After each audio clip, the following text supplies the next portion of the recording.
Punks vs. Zombies by John Cronshaw, Episode 9, Chapter 19. Tommy glimpsed the Welcome to Reno sign up ahead. He raised his arm and signaled to the other vans to slow down. The streets, which should have been teeming with life, were silent. Each casino they passed a darkened shell. It was as if Lady Luck herself had abandoned ship, leaving behind nothing but shadows and silence. Reno, the graveyard of dreams, Tommy muttered. Must have been one hell of a party, Jimbo said from the back seat. More like a funeral, Layla shot back, her fingers drumming on the dashboard. Tommy glanced back at Micky, curled up and shivering on the back seat, his clothes soaked through with sweat. Keep your eyes open, everyone. Tommy scanned the streets ahead, gripping the steering wheel tighter. We can't afford any surprises. Surprises are overrated anyway, Layla said. Let's just grab what we need and get the hell out of here. Preach, sister. With Micky's worsening condition and the unsettling quiet of the city, there was no time to waste. They needed something to ease Micky's withdrawal, and soon. As they navigated the lifeless streets, Tommy couldn't help but feel a lingering sense of unease. The looming casinos seemed to mock them, as if daring them to enter and face the horrors within. But he had no choice. He needed to get back to Neve and Sean. And if that meant taking risks and swallowing his doubts, then so be it. Tommy sped up, driving deeper into the city. They passed more casinos, their once bright lights now extinguished. Boarded-up shops lined the streets, their windows dark and lifeless. Dude, this place is deader than disco, Jimbo said. We'll be in and out before you can say anarchy in the U.S. Ha, good one, Tommy. Micky coughed out a laugh. All right, Tommy said. Keep an eye out for a pharmacy or a hospital, anywhere with medical supplies. Do you think we'll make it out of this alive? Layla asked. Of course we will. He forced a grin. We're punks, remember? We've been defying the odds our whole lives. Damn straight, Jimbo said. Let's just make sure we don't end up like Kim. Tommy shuddered at the thought, his grip on the steering wheel tightening. Micky thrashed on the back seat for a few seconds, then stopped. Layla leaned over to check on him, her brow furrowed with concern. He's looking worse. That's why we're here. Tommy pulled the van into an empty parking lot outside one of the larger casinos. He put the vehicle in park and turned to Micky, who was still passed out on the back seat. Mick, hey Micky. Tommy gently shook his friend's shoulder. Micky's eyes fluttered open, and he let out a pained groan. What? Where are we? We're in Reno. Just stopped to check things out and scavenge supplies. How you holding up, man? Micky sat up straighter, wincing. I felt better. But don't worry about me. I'll manage. Tommy frowned. They needed to find something for the withdrawal and fast. All right, just hang in there a bit longer. We'll find what we need. He gave Micky's shoulder a reassuring pat before stepping out of the van. The other two vans pulled up on either side. As Roxy and Zero stepped out, the hot desert wind whipped around Tommy, carrying with it the faint stench of decay. He tensed, scanning the area. The streets appeared empty, but anything could be lurking just out of sight. He gripped his bat tight, the worn leather handle familiar in his palm. The area was devoid of both the living and the undead. The only movement a fast food wrapper skittering across the asphalt. Tommy strained his ears for any sound, a groan, a shuffle, a cry, but was met with silence. It set his teeth on edge. Doesn't seem to be any zombies around. For now, at least, Roxy said. Her bored tone didn't match her darting eyes. Zero nodded, his expression unreadable behind his sunglasses. Let's move quickly and quietly. Grab medical supplies, food, water, gas, the basics. No unnecessary risks. Tommy's skin prickled. The stillness felt unnatural, like the desert was holding its breath, waiting. He glanced back at the van where Micky lay. They were running out of time. Roxy shifted her weight from foot to foot. Well, what are we waiting for? This place gives me the creeps. Keep it together, Rox, Tommy said under his breath. But he felt it too. The longer they stood exposed out here, the more his gut twisted. With a final scan of the streets, Tommy gestured to the others. Zero, Rox, you guys ready to move? Right behind you, Tommy, Zero said, his tone cool and collected. Stay close, Tommy said, his voice tense. I've got a feeling we're not alone here. Since when did we let feelings dictate our plans? Zero said. Roxy laughed. It's just his version of punk intuition. Hey, don't knock the punk intuition, Tommy said, managing a smirk. It's gotten us this far, hasn't it? Zero sniffed. Debatable. Just stay focused, all right? Always do. Layla, Jimbo, and Micky climbed from the van. Spike, Dee, and Nix joined them. On Zero's signal, they crossed quickly to the casino's side entrance, eyes and ears alert for any signs of movement. Gripping his bat tighter, Tommy steeled himself for whatever they might face inside. The darkness seemed to press down on them, masking potential threats. He focused on the tap of his boots on the floor, the familiar weight of the bat, pushing back the tension. Zero's flashlight cut through the gloom. Tommy squinted to adjust to the dimness after being out in the glaring sun. The cavernous space stood silent, the once bright and noisy slot machines now cold and dead. Tommy gestured ahead. Let's find a pharmacy or medical room or something. Roxy shuffled close, her eyes scanning the shadows. Maybe back that way, where the offices are. They moved cautiously through the casino, flashlights dancing across the walls and booths. Tommy's heart pounded as his light revealed dark smears that may have been blood.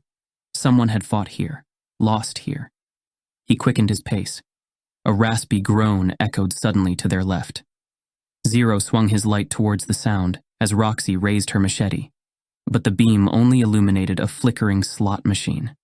Tommy released a shaky breath. Come on, stay focused. They reached a hallway labeled staff only that led to the administrative offices. Roxy put her shoulder into a stubborn door, cursing under her breath as it reluctantly opened. Beyond was a medical office, cabinets raided and supplies strewn about. Tommy's heart sank, but he rummaged through the remnants, desperate to find anything useful. In a toppled drawer, he spotted some packets of antibiotics and basic medical supplies.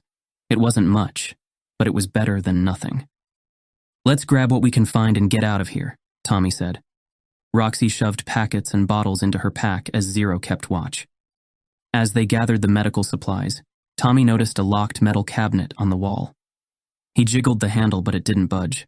There's got to be more stuff behind here. He tried kicking at the lock, but only succeeded in bruising his foot.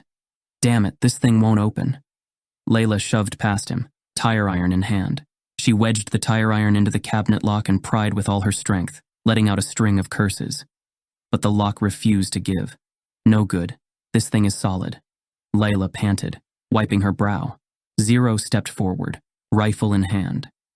He took careful aim at the lock and fired off a single shot. The lock exploded in a shower of metal and the cabinet swung open. Jackpot, Layla grinned. Now we're talking. Tommy let out a shaky laugh. Nice shooting, Zero. Zero nodded, eyes scanning the room for any more threats. Let's load up and get out of here. What do we have here? Layla rifled through the cabinet. Bandages, gauze, surgical tools, gloves. Roxy picked up a few labeled bottles, reading the names aloud. Oxycodone, morphine, hydrocodone. These could really help Micky. Methadone, Dilaudid. Grab all of those, Tommy said.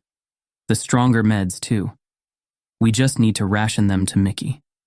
Layla squinted at more bottles. Amoxicillin, azithromycin, doxycycline. These should cover us for infections. We need to get him started on the methadone right away, Tommy said. Roxy shoved the bottles into her pack, then searched through more of the cabinet. Medical marijuana. Not sure if that'll help, but I'll take it. Ooh, Xanax. Layla laughed. Focus, Rox. Tommy breathed a sigh of relief. Grab it all. Let's move. Working quickly, Layla and Roxy loaded up their packs. Tommy stood guard by the door, bat at the ready, as Zero kept watch in the hall. Layla and Roxy gave a nod and gestured towards Micky. Micky stood leaning against the doorframe, his breathing ragged, his eyes unfocused. Tommy opened the methadone, helping Micky take some. Zero stepped up, a stern look on his face. You really think giving a junkie more drugs is the solution here? Tommy faced Zero. It'll help with the withdrawal. Right now, that's good enough. He's a liability, Tommy. His condition puts us all at risk. We need to think about the group. A tense silence filled the room. Then we'll help him kick it after this. But for now, let's just focus on surviving. Micky closed his eyes and pressed his back against the wall. Thanks, man. You're a lifesaver. Tommy placed a hand on his shoulder. I want you to promise me something. Promise me you'll kick this habit for good, or at least try.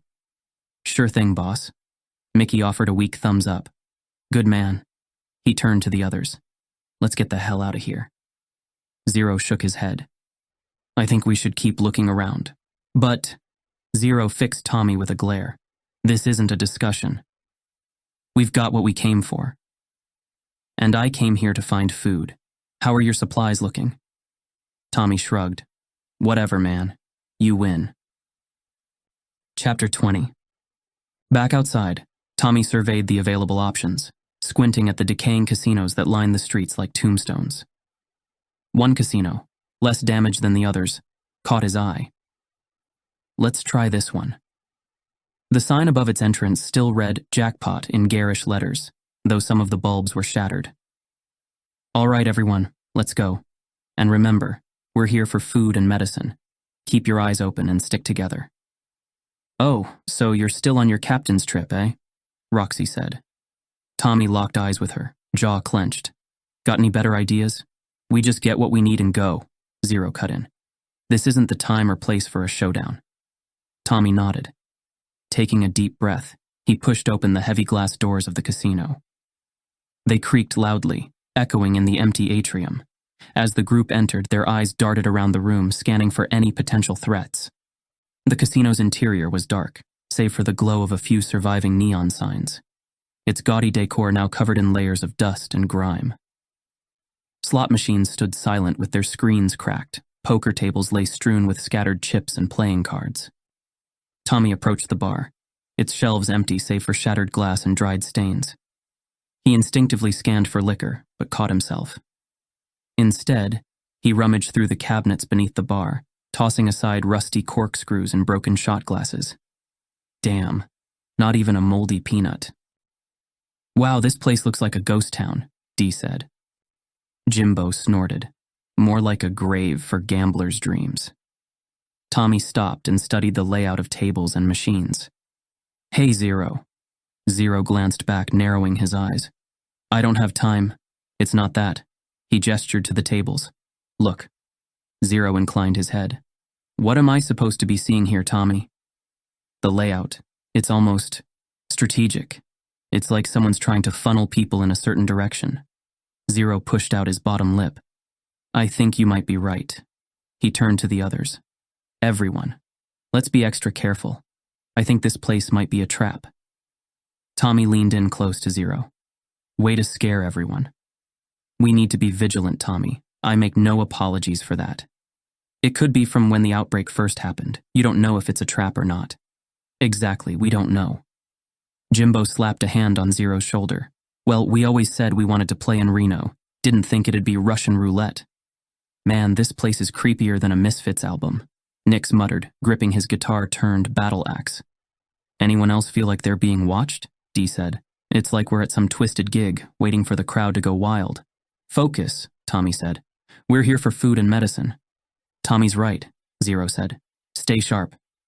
Zero over there, Roxy said, pointing to a sign that read cafeteria in flickering neon letters. They might have some food left in the stores.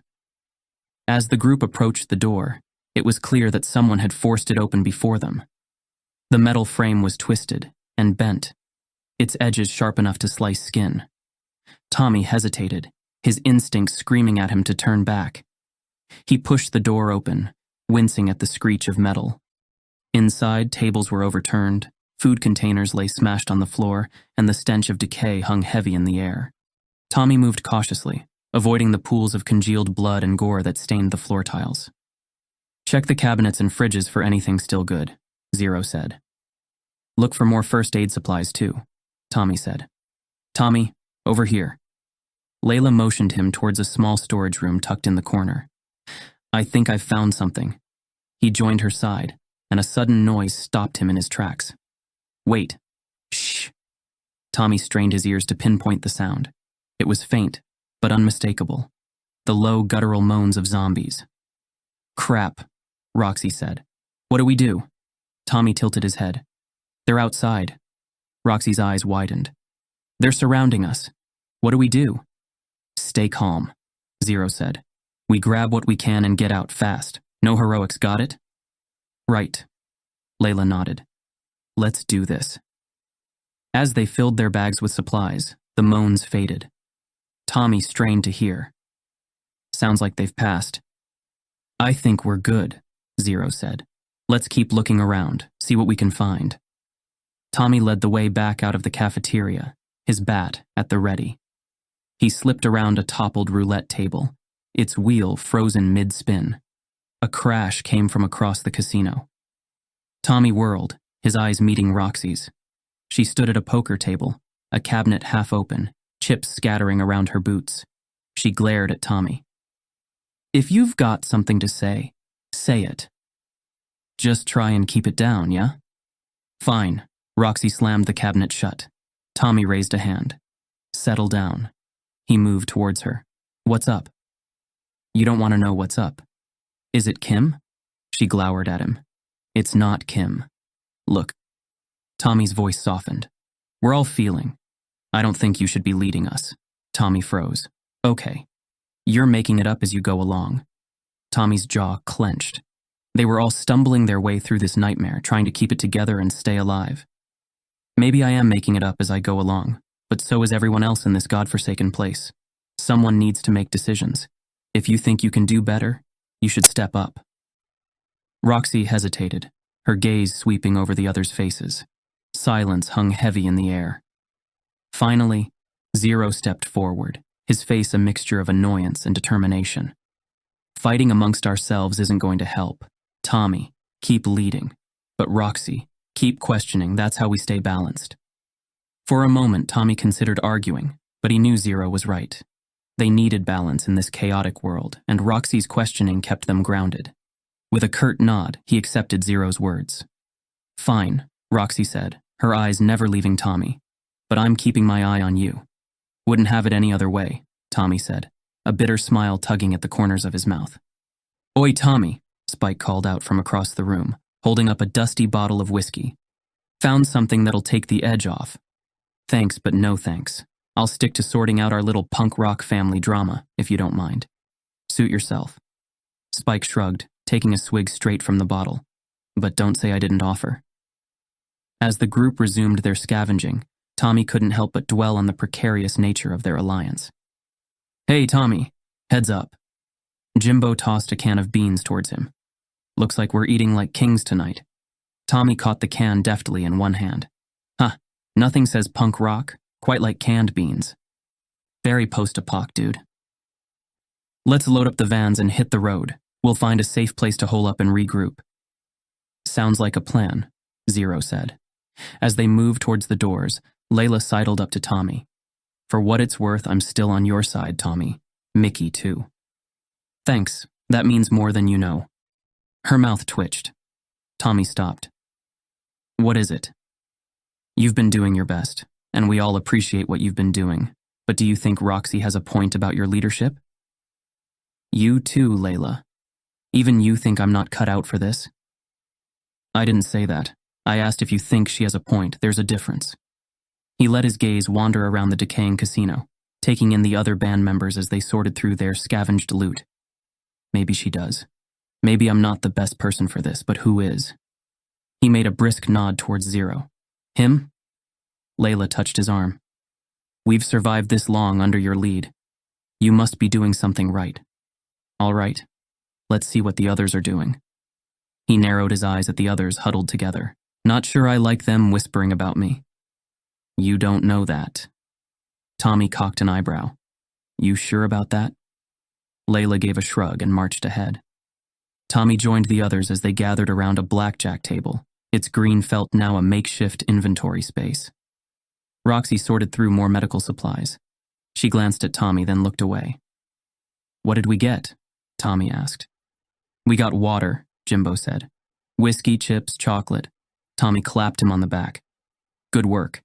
He turned to Micky. How you feeling, man? That stuff kicked in yet? Yeah, I'm feeling it. Feel like I'm gonna puke all over this goddamn table, though. Please don't, Layla said, rolling her eyes. I've had enough of cleaning up after you guys. Hey, I clean up my own messes. Micky gave a weak smirk. Most of the time, anyway. Tommy shook his head, trying to hide his concern behind a mask of stoicism. He swallowed the lump in his throat and turned to face the group.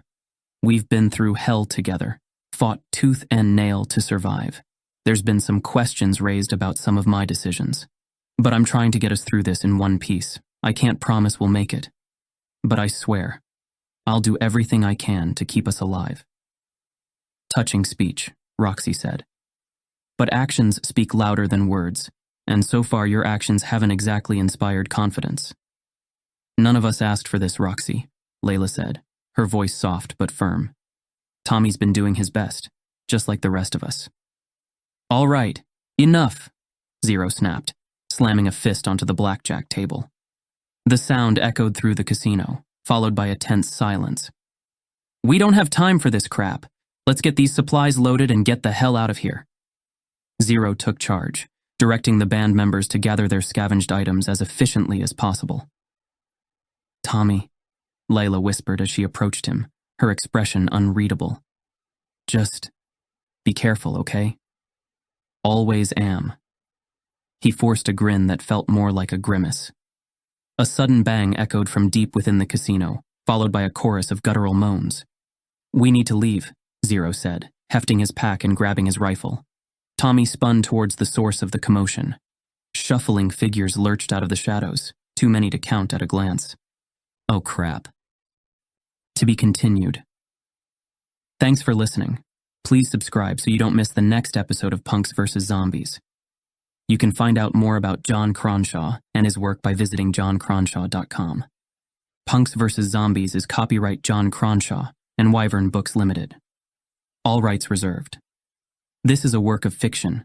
Names, characters, businesses, places, events, locales, and incidents are either the products of the author's imagination or used in a fictitious manner. Any resemblance to actual persons living or